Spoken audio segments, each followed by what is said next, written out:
এইভাবে আলুর পরোটা জেলে খাবে বুঝতে পারবে, মানে এত সুন্দর টেস্ট হয়। আর আমাদের মাম্পি এখানে বলছে আমাদের পুটু এই যে চলে এসছে মামা। তো এখানে পরোটা হচ্ছে, তো পরোটাটা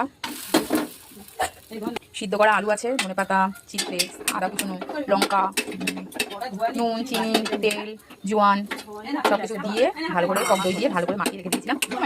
তো তারপরে এরকম পরোটা ভালো হচ্ছে আমাদের। এর সাথে ছোলার ডাল আছে, সেই ছোলার ডালে হলুদ দেওয়া নেই, কারণ আমি আজকে বৃহস্পতিবার হলুদ খাই না, সরষে তেল খাই না। দেখাচ্ছি না, মাম্পি তেল দিয়ে দিল, হালকা তেলে ভাজা হবে আর খুব নরম।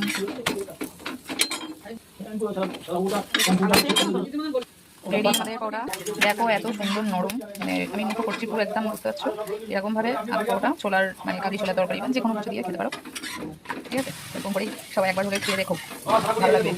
তো রেডি আমাদের ছোলার ডাল হলুদ ছাড়া আর পরোটা, দেখতেই পাচ্ছ কতটা নরম, একদম বুঝতেই পারছো একদম নরম। এইভাবে খেয়ে দেখো, দারুণ লাগবে।